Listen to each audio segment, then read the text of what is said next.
किसान साथियों नमस्कार, मैं पुनीत सिसोदिया। किसान भाइयों, भयंकर गर्मी देखने को मिल रही है, टेम्परेचर बहुत ज़्यादा हाई जा रहा है। तो देखिए, ऐसे में यदि आप अपनी फसलों पर सादा पानी का स्प्रे अपनी फसलों पर करते हैं तो महंगे महंगे जो आप टॉनिक हैं देते हैं उनसे बेहतर काम करेगा, और जो महंगे महंगे इंसेक्टिसाइड आप दे रहे हैं उनसे बेहतर वो काम करेगा। ऐसा क्यों, वो हम समझेंगे। कैसे देना है, कब देना है, वो भी हम इस वीडियो में जानेंगे। इसके बहुत सारे बेनिफिट्स होते हैं हाई टेम्परेचर के अंदर, स्पेशली गर्मियों के वेदर में। अगर टेम्परेचर बहुत ज़्यादा हाई है, गर्मी पड़ रही है, बहुत ज़्यादा आंधी तूफान ऐसे में आते हैं, तो ऐसे में बहुत ज़्यादा बेनिफिशियल होता है सादा पानी का स्प्रे अपनी फसलों पर यदि आप करते हैं। तो देखिए, आज की इस वीडियो में हम यही समझने वाले हैं। वीडियो बहुत इन्फॉर्मेटिव होने वाला है। देखिए, सादा पानी का स्प्रे सुनकर आपको अजीब लगेगा, लेकिन ये वीडियो वाकई में बहुत इन्फॉर्मेटिव होगा, बहुत फ़ायदेमंद आपके लिए होगा। और आप एक बार यूज करके देखिए, फ्री का मिलता है, कोई आपका कोई अलग से एक्सपेंस नहीं जा रहा है। बस थोड़ा सा आपको हार्ड वर्क करना पड़ेगा, थोड़ी सी मेहनत करनी पड़ेगी, थोड़ा सा स्प्रे आपको लेना पड़ेगा। तो देखिए, जानते हैं इस वीडियो में डिटेल में। तो वीडियो काफ़ी इन्फॉर्मेटिव होगा। वीडियो अच्छा लगे लाइक कीजिएगा, तो और ज़्यादा से ज़्यादा फार्मर के साथ इसे शेयर भी ज़रूर कीजिएगा। देखिए, हाई टेम्परेचर के अंदर जो हमारे फ्लावर ड्रॉप की समस्या यानी कि फूल झड़ने की समस्या हमें बहुत ज़्यादा देखने को मिलती है। फ्लावर ड्रॉप होता है, फसल हमारी स्ट्रेस में जाती है।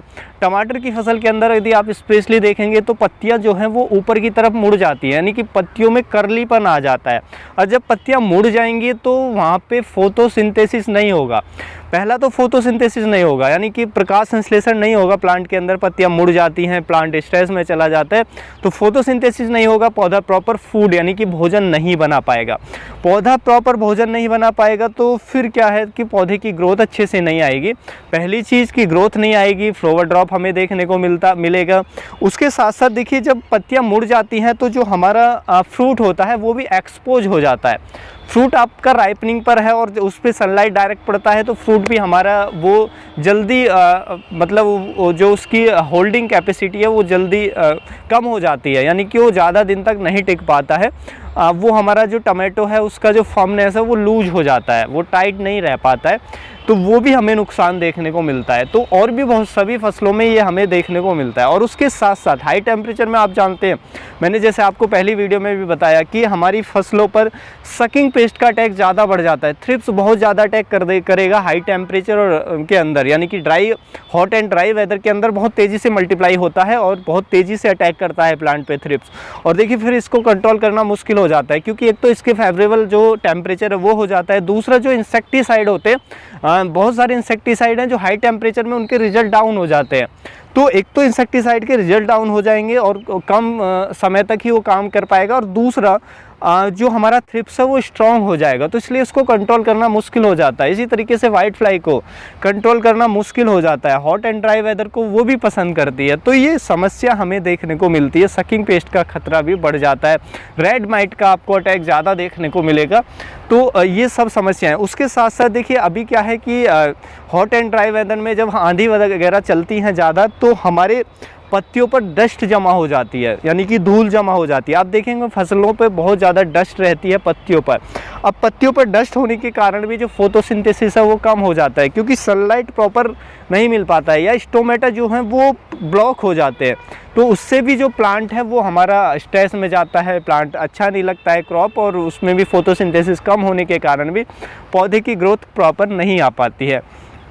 अब देखिए, यदि आप सादा पानी का स्प्रे करते हैं, पहला कि आप सादा पानी का स्प्रे अगर दोपहर को करें, जब भी बहुत ज़्यादा हाई टेम्परेचर होता है उस समय आप टैंक में सादा पानी भरें और बहुत अच्छे से अपने प्लांट पर स्प्रे करें, बहुत ही अच्छे से। यानी कि आप प्लांट में स्प्रे नहीं करना है, प्लांट को अच्छे से नहलाना है, पत्तियों को अच्छे से वॉश करना है। तो एक तो आप उसकी डस्ट को वॉश कर देंगे अच्छे से। जब आप धुलेंगे तो पूरी जो डस्ट है उस पर पत्तियों पे जमा है, आप देखेंगे कि पत्ता जो प्लांट है एकदम से निखर के आएगा। और उसके बाद उसमें फोटोसिंथेसिस प्रॉपर होगा, क्योंकि डस्ट हट जाएगी, फोटोसिंथेसिस प्रॉपर होगा प्लांट के अंदर, भोजन प्रॉपर बना पाएगा, जिससे प्लांट की ग्रोथ अच्छे से आएगी।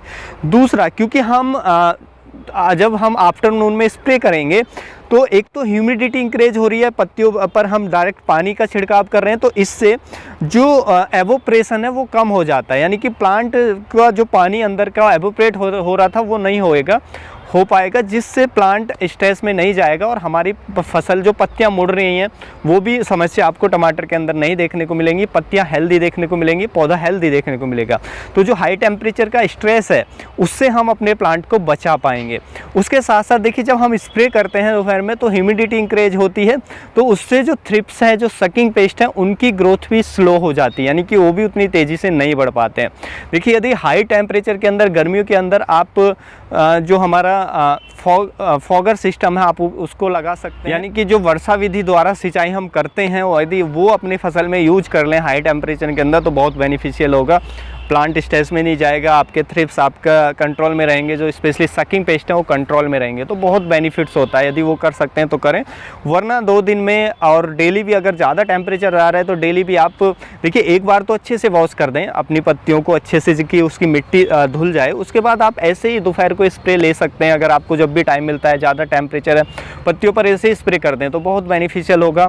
आपका इंसेक्ट कंट्रोल में रहेगा, ज़्यादा उसकी ग्रोथ देखने को नहीं मिलेगी। उसके साथ साथ पत्तियाँ पे कोई डस्ट है तो वो निकल जाएगी, जिससे फोटोसिंथेसिस प्रॉपर होगा, प्लांट हमारा गर्मी के कारण स्ट्रेस में नहीं जाएगा। फ्लावर ड्रॉप जो देखने को मिल रहा है हाई टेम्परेचर के कारण वो आपको नहीं देखने को मिलेगा। तो मात्र सादा पानी का यदि आप स्प्रे करते हैं तो उससे भी आपको बहुत ज़बरदस्त बेनिफिट्स देखने को मिल सकते हैं।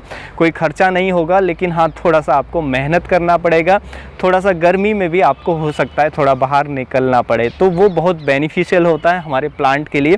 कि देखिए ये हम टेस्ट करते रहते हैं, उसके आधार पे आपको बता रहा हूँ। हम गर्मी में ऐसा करते हैं, जब डस्ट जमा हो जाती है तो हम वो वॉश करा देते हैं पत्तियों को। हाई टेम्परेचर में प्लांट स्ट्रेस में ना जाए, क्योंकि इधर हमारे तरफ 40 से ऊपर टेम्परेचर अभी जा रहा है, आगे और भी ज़्यादा हो सकता है थोड़ा बहुत, तो उससे क्या है प्लांट हमारा स्ट्रेस में जाता है, पत्तियां मुड़ने लगती हैं, तो हम स्प्रे लेते हैं दोपहर को, तो उससे क्या है पत्तियां हमारी काफ़ी हेल्दी रहती हैं, क्रॉप हमारी काफ़ी हेल्दी रहती है। आप देख सकते हैं क्रॉप अभी हाई टेम्परेचर में बहुत अच्छी क्रॉप है, तो हम ये प्रोसेस अपनाते हैं और इससे बेनिफिट मिलता है। सकिंग पेस्ट भी कंट्रोल में होते हैं और जो सकिंग पेस्ट है उनकी ग्रोथ भी तेज़ी से नहीं देखने को मिलती है, तो आप ये स्प्रे ज़रूर करें। उसके साथ साथ देखिए आप अपने खेत के चारों तरफ हाई टेम्परेचर में क्या करें कि, क्योंकि देखिए क्या है कि लू जब चलने लगती हैं तो क्या होता है कि हवा में पानी की कम नमी, यानी कि पानी की मात्रा बहुत कम हो जाना, यानी कि ह्यूमिडिटी बहुत परसेंटेज बहुत कम चला जाना, तब हमें वो हवा गर्म लगती है, लू उसको हम कहते हैं। तो ऐसे में क्या करें, जब लू चलने लगती हैं तो उस फसल को बचाने के लिए अपने खेत के चारों तरफ नालियाँ हैं या अपने खेत में जो नालियाँ बनाई हुई हैं उनको पानी से भर कर रखें। पानी से भर कर रखेंगे तो क्योंकि हवा उसके कांटेक्ट में आएगी तो वहाँ पे आपके खेत के अंदर एक ह्यूमिडिटी इंक्रीज होगी, तो जिससे जो वहाँ का जो वातावरण है वो थोड़ा कूल रहेगा, टेम्परेचर थोड़ा अच्छा रहेगा, और जो आपके गर्म हवाएं हैं आप उनसे अपने प्लांट को बचा पाएंगे। तो ऐसा भी आप ज़रूर करें। तो जो ये गर्मी के अंदर जो जो हम कर सकते हैं वो हमें करना चाहिए। गर्मी के अंदर आप एक बॉर्डर क्रॉप भी अपने क्रॉप के चारों तरफ लगा सकते हैं, जैसे मक्का वगैरह की, जिससे जो गर्म हवा है वो डायरेक्टली आपके खेत के अंदर ना आए, तो उससे भी बेनिफिट मिलता है। और उससे बॉर्डर क्रॉप लगाने से जो सकिंग पेस्ट हैं वो भी आपके खेत में, पड़ोसी के फील्ड से आपके खेत में नहीं पहुंच पाते हैं, क्योंकि एक बैरियर हो जाता है वहाँ पे। तो ये चीज़ें हम कर सकते हैं, इनसे हमें बेनिफिट मिलता है, कोई अलग से हमें कोई एक्सपेंस ज़्यादा नहीं करना होता है। तो ये प्रैक्टिसेस हम अपना करके बहुत बेनिफिट ले सकते हैं। उम्मीद है जो जानकारी आपको अच्छी लगी होगी। जानकारी अच्छी लगी वीडियो को लाइक करें, ज़्यादा से ज़्यादा फार्मर के साथ इसे शेयर करें ताकि उन तक भी ये जानकारी पहुँच सके। मिलूंगा मैं आपको एक और नई वीडियो में नई जानकारी के साथ, तब तक के लिए आप अपना ख्याल रखें। धन्यवाद।